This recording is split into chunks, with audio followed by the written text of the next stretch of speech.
bonsoir à tous. On commence ensemble cette nouvelle semaine d'information sur TNTV à la une ce lundi. C'est un drame qui laisse la communauté des spécialistes de la montagne sous le choc.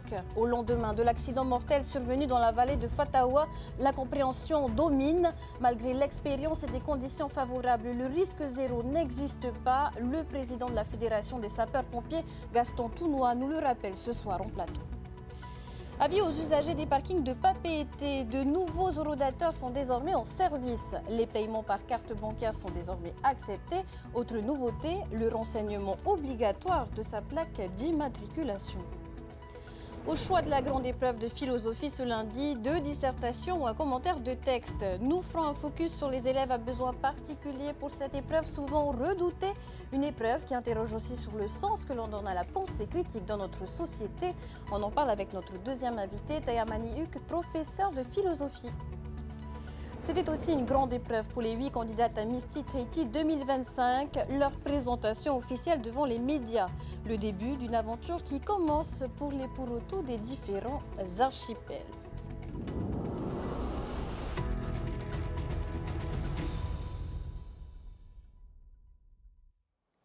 Émotion et incompréhension dans la communauté des sports de plein air. Un guide professionnel est décédé hier à Fatawa lors d'une descente en rappel de 135 mètres. Formé, expérimenté, il intervenait pourtant dans un cadre a priori maîtrisé. Le drame relance les questions de sécurité dans ses pratiques en montagne. Reportage de Thomas Chabrol. L'accident tragique survenu hier dans la cascade de la Fatawa a ému toute la communauté de la grimpe et les passionnés de montagne du Fénois. Dans cette entreprise de travaux en hauteur, on a du mal à comprendre ce qui a pu se passer. En canyoning, les techniques de descente en rappel sont similaires à celles qui permettent d'intervenir le long des parois d'immeubles. On évolue en hauteur, il y a un risque de chute qui est évident. Aujourd'hui, oui, on a un matériel qui existe, qui est très performant, qui est, comme j'ai déjà dit, éprouvé. Les personnes qui encadrent, qui emmènent des groupes sont formées à l'utilisation de ces équipements. Après, on n'est jamais à l'abri. Le guide a fait une chute d'un peu plus de 20 mètres en deuxième partie de descente. Toanou Inena s'était engagé dans la cascade avec 7 autres personnes, des férus de la discipline de l'association Te Anau Rivei, dont un instructeur, 2 autres moniteurs et 2 initiateurs. Des spécialistes donc habitués à manipuler les équipements comme ce type de descendeur. Mais comme pour les travaux en hauteur, ce cordis rappelle que le risque zéro n'existe pas. Bien sûr, il y a différents modèles, il y a différents types de produits. Celui-ci, ça s'appelle un 8 Piranha, la forme du petit poisson. Donc cet appareil est accroché sur le harnais, on passe la corde à l'intérieur. Donc on a différentes façons de passer notre corde en fonction du type de freinage qu'on souhaite avoir. Et donc cet appareil ici permet aussi de réguler la descente. L'inconvénient de cet appareil, et c'est un des gros risques du canyon, c'est que cet appareil-là, si je le lâche, il n'y a rien qui me freine. L'accès à la vallée de la Fatawa a été rouvert le 2 juin après 6 mois de fermeture. La sortie canyoning n'était pas interdite au moment de cet accident. Au lendemain du drame, les hommages à Toanou Inena se multiplient. C'était un professionnel, le jeune garçon, c'était sa passion. Il allait faire ça un peu partout à Tahiti, même en France. Donc c'est un accident qu'on regrette, mais en tout cas, ça nous rappelle qu'il faut respecter les consignes au possible. Lorsqu'on est dans ces lieux-là, la montagne, elle est dangereuse. Sur le chemin qui mène au sommet de la cascade, des travaux de sécurisation ont été effectués. Des panneaux de signalisation rappellent aussi les consignes de sécurité aux usagers. De son côté, la commune n'envisage pas de fermer l'accès à la vallée. Une enquête en cours et des interrogations autour de ce tragique événement. Le rappel des réflexes de sécurité en plateau avec le président de la Fédération polynésienne des sapeurs-pompiers, Gaston Tounois. Yorana. Yorana, donc je voulais d'abord avant tout apporter mon soutien de condoléances à la famille de Nena, malheureusement qui a eu un accident, et donc je voulais porter vraiment mon soutien à cette famille. Ce drame implique un groupe pourtant expérimenté, formé et compétent, on vient de le dire, ce qui renforce l'incompréhension finalement. Ce type d'accident rappelle que le risque zéro n'existe pas. De risque n'existe pas, c'est-à-dire que même malheureusement, même tous les jours, on doit être vigilant sur notre métier, que ce soit des sapeurs-pompiers en milieu périlleux, que ce soit la protection civile en milieu périlleux, et même les entreprises privées, des prestataires. Donc il est de notre devoir à nous de vérifier et de contrôler les outils, les matériels mis à disposition avant d'intervenir. Vous parlez d'outils, de matériel, sans remettre en cause la qualité des formations actuelles. Se pose la question de la sécurité, encore une fois. Peut-on améliorer, par exemple, l'améliorer par une formation continue, une mise à jour constante? C'est pas de améliorer, c'est une obligation. C'est une obligation aujourd'hui de se mettre à jour systématiquement. La formation systématiquement. continue annuelle, c'est une obligation. Une obligation pour tous les professionnels Pour que tous vous les venez de professionnels citer. qui utilisent, c'est une obligation. Tous les voyants semblaient au vert ce dimanche et pourtant, il y a eu ce drame. Vous en parlez plus tôt, il y a des réflexes à adopter. Est-ce qu'on peut rappeler les grandes consignes de sécurité pour tous les publics? Les consignes de sécurité ont été peut-être respectées, mais l'accident, elle est imprévisible. Donc, malgré, ça pourra nous arriver aussi. Donc, pour être, avant d'intervenir, avant de mettre en place le matériel, il faut un débriefing. Il faut un débriefing, une discussion entre tout le personnel. Qui fait quoi? Avant de mettre en place le dispositif. Et quel est votre rôle, à vous, sapeurs-pompiers, lors de ces interventions en montagne? C'est pareil. Donc, notre rôle à nous, lorsqu'on nous demande d'intervenir, nous, on intervient et on met en place le matériel qu'on doit mettre en place pour pouvoir permettre et d'aller intervenir pour sauver ces personnes-là. Donc, ça, c'est notre rôle, tout ça. Donc, tous les ans, même tous les jours, le matériel doit être contrôlé quotidiennement. C'est une obligation. Vous venez de le dire, vous-même, vous êtes exposé au danger lors de vos interventions. Des accidents, pas toujours mortels, ont-ils déjà touché des pompiers de Polynésie à votre connaissance? Ah oui, donc nous, c'est notre rôle à nous de vérifier tout le contenu. Et puis la formation continue, c'est tous les ans, il faut qu'on le fasse tous les ans. C'est une obligation. Même le matériel aussi. Vous pouvez vous-même être victime d'accidents par le passé. Il y en a eu beaucoup des accidents? Pas forcément, mais bon, des fois ça peut arriver, mais donc tout ça, il faut, avant qu'il y ait un accident, donc, et c'est la raison où on nous demande de vérifier le matériel, et surtout de discuter, de faire un débriefing avant d'utiliser le dispositif en place. Alors, le groupe de ce dimanche était donc composé d'experts, mais lorsqu'il s'agit d'une activité commercialisée, est-ce que les prestataires ont également l'obligation d'avoir les diplômes? Ah ben oui. C'est suffisamment contrôlé? Ils sont obligés de contrôler, c'est une obligation. Pour que les prestataires, les associations, il faut qu'ils fassent un contrôle de leur matériel. Rien n'empêche en revanche les particuliers de s'engager seuls en montagne, et c'est pour ça qu'on rappelle qu'il est nécessaire d'avoir recours à la grille. Ce soir, on est ce soir pour pouvoir alerter et informer tous ceux qui souhaiteront faire du randonnée, d'utiliser les cordes au milieu cascade. Donc c'est pour ça aujourd'hui, il est demandé impérativement à tous ceux qui utilisent de faire un contrôle et puis de vérifier le matériel, si le matériel est encore correct. Merci Gaston Tounois pour ce rappel des consignes de sécurité et puis d'avoir accepté ce soir notre invitation au plateau. Merci. Une autre mauvaise nouvelle ce soir, un jeune scooteriste de 22 ans se trouve dans un état critique après un accident de la route survenu ce dimanche à Bora Bora. En cause, un chien qui lui aurait coupé la route. Le jeune homme a été évacué vers le CHPF de Taoné où il a été pris en charge. Une information à retrouver sur notre site tntvnews.pf.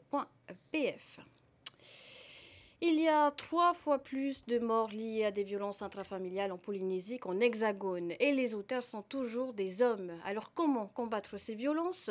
2 spécialistes ont proposé cet après-midi une conférence à l'université. La première présidente de la Cour d'appel et l'avocat spécialiste de ces questions à l'échelle européenne, Guillaume Barbe, qui ont fait salle comble à Punaouia. Un observatoire des violences faites aux femmes devrait d'ailleurs être créé en novembre pour mieux connaître la réalité chiffrée. Écoutez l'avocat Guillaume Barbe, il est au micro de Mika Delattre et Mike Léral. Les violences envers les femmes, c'est partout dans le monde, de manière massive. Donc il faut lutter contre ces violences-là de manière beaucoup plus articulée et beaucoup plus coordonnée. La particularité des Outre-mer en général et de la Polynésie, c'est qu'il y a des facteurs aggravants. Et dans ces facteurs aggravants, il y a l'interconnaissance, tout le monde se connaît, et donc c'est difficile en priorité. En plus dans les petites communautés, donc c'est très difficile de dénoncer. Il y a toutes les difficultés liées aux addictions, ça crée évidemment de la violence. Il y a des particularités sociales et éducatives. Et puis, il y a une forme de retard économique, pour les femmes en tout cas, qui, de ce fait, sont plus en difficulté pour pouvoir se séparer et quitter un conjoint, un mari violent. Du nouveau dans les parkings de Papeete avec des horodateurs neufs et connectés. Les anciens appareils utilisés pour payer son stationnement ont été remplacés. Pourquoi ce changement et qu'est-ce que cela va changer pour les usagers? Élément de réponse avec Naya Bennett et Tawhiti Tonua Moussan. Pour payer votre stationnement en ville, il vous faut désormais saisir le numéro de votre plaque d'immatriculation. Une donnée obligatoire depuis 2018 dans l'Hexagone, désormais automatiquement paramétrée dans les nouveaux horodateurs de Papeete.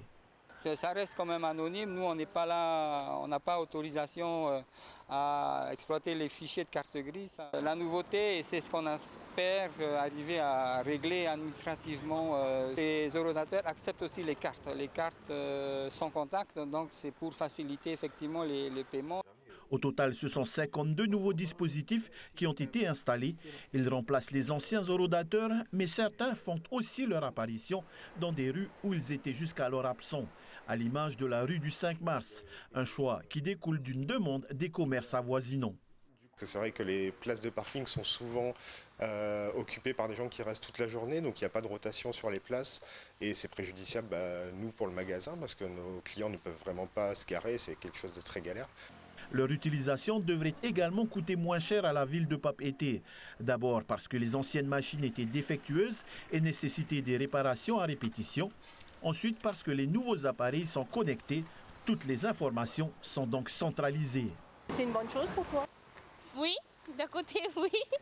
Comme ça, c'est sûr qu'on a payé notre parking et qu'il n'y a pas de mensonge, quoi. Un avantage pour nous, que les appareils sont centralisés, qu'on peut savoir combien les usagers ont mis par rapport aux pièces. 100 francs, 200 francs, 300 francs ou rien du tout. Papeete compte environ 4500 places de parking payants longue durée ainsi que ceux des entreprises. La mairie, elle, gère un peu plus de 900 places de parking payants en centre-ville, des stationnements en temps limité qui doivent permettre une rotation fluide des véhicules dans le Grand Papeete.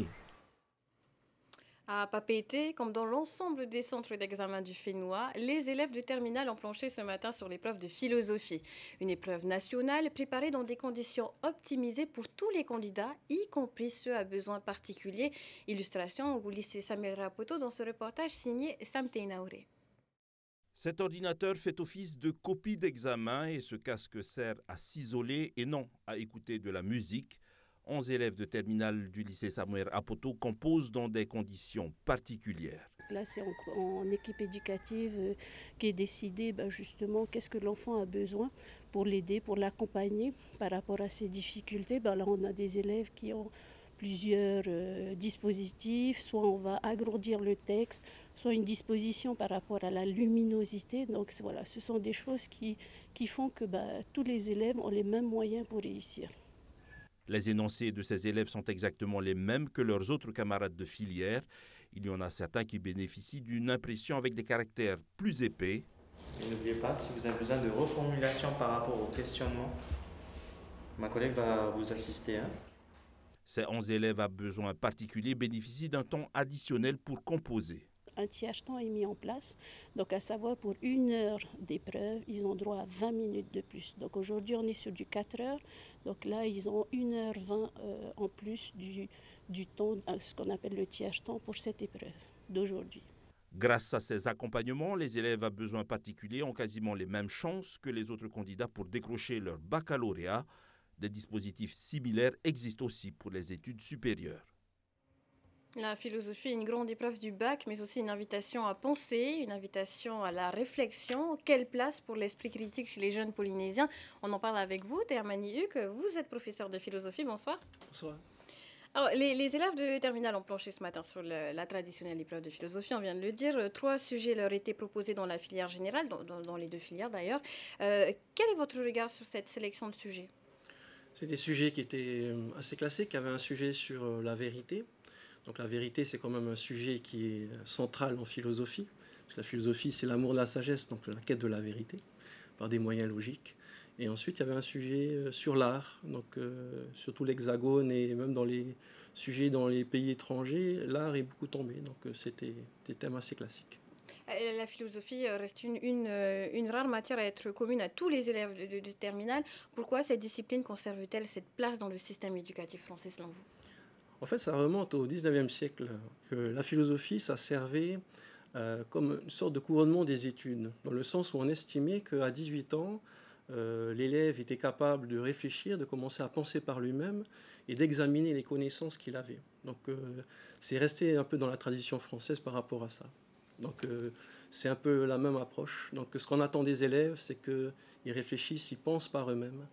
Et penser par soi-même, c'est pas juste avoir une opinion immédiate, c'est aussi être capable de prendre du recul par rapport à ses opinions, de voir pourquoi je pense ça, et de se dire, de donner des arguments pour développer notre opinion, de voir les limites de nos opinions, de nous dire, bon, peut-être que là, j'ai pas raison.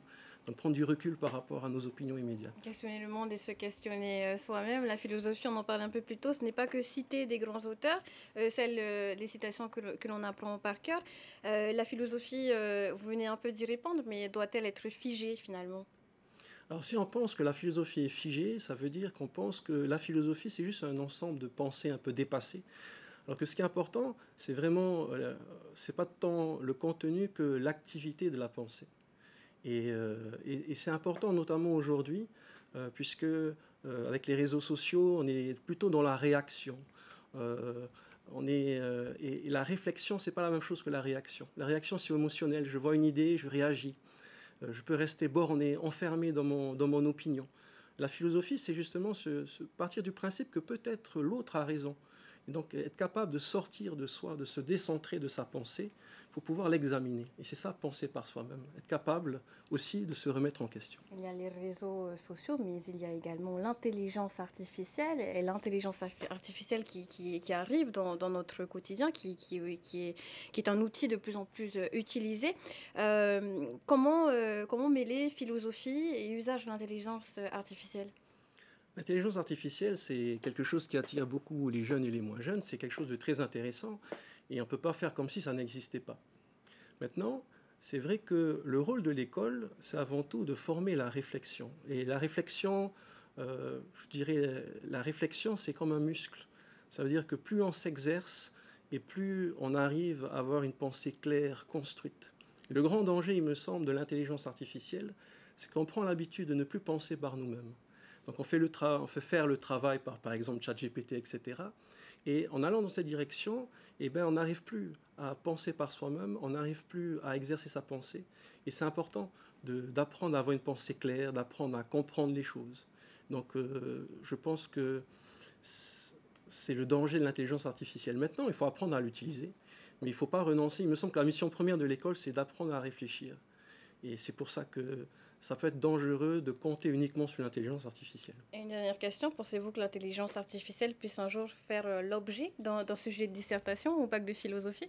Alors, c'est tout à fait en lien avec énormément de sujets. Il y a des sujets sur la technique, sur la liberté, sur le travail.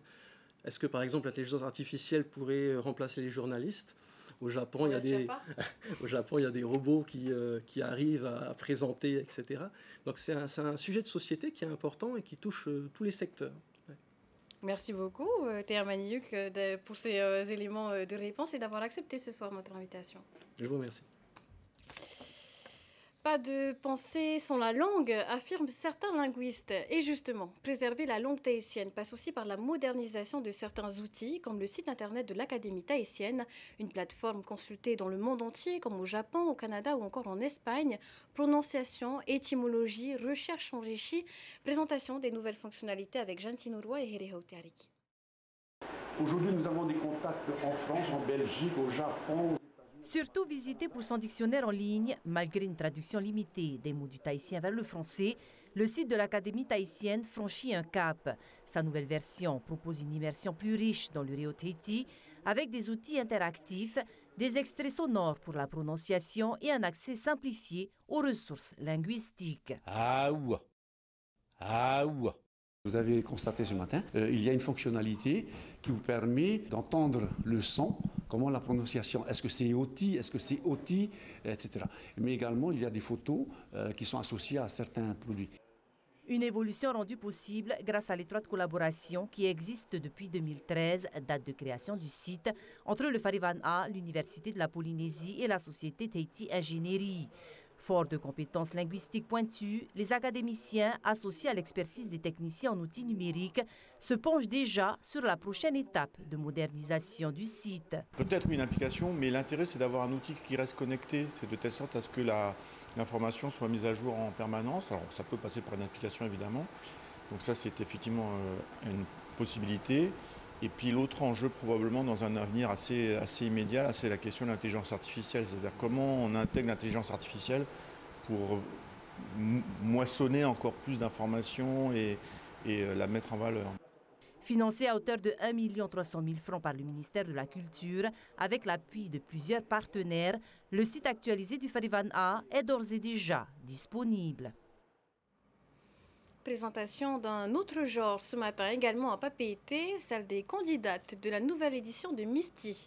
Le thème retenu cette année, Purotu et ses îles, des Purotu qui comptent bien mettre à l'honneur leur archipel et leur communauté. Nicolas Pérez nous dévoile leur visage. Elles sont 8 candidates, dont 4 viennent des archipels les plus éloignés. Et puisque le hasard fait bien les choses, le thème de cette nouvelle édition mettra à l'honneur la Purotu et ses îles. Nous avons compris qu'il fallait non seulement valoriser nos Purotu des îles, mais il fallait valoriser autant nos îles par son authenticité et sa beauté. Comme les élections les plus prestigieuses du Fénois, Misti Tahiti aura une nouvelle fois droit au podium de la mairie de Papeete comme écrin. Alors, organiser cette élection aujourd'hui à la mairie de Papeete, c'est une grande opportunité pour valoriser la transidentité. Pour Shelby, détentrice de l'écharpe Misti Tahiti 2024, ce règne lui a permis d'accompagner d'autres jeunes trans en quête d'acceptation, notamment au sein de leur propre famille. Tu ne peux pas réellement aller contre les avis de ta famille, ceux qui acceptent, ceux qui n'acceptent pas. Mais je sais que j'ai été là pour leur dire des choses positives, de dire qu'il fallait se faire confiance et que c'est dur aussi de se dire qu'il faut grandir très vite, même si tu es une ado, alors que tu dois connaître aussi très vite les facettes de la vie en tant que trans. Loin des polémiques qui ont entaché la participation des candidates à Misti France, le comité assure que la future Misti Tahiti pourrait participer à la prochaine élection hexagonale, voire partir à l'international. La future Misti Tahiti qui sera élue le 6 septembre dans les jardins de la mairie de Papeete.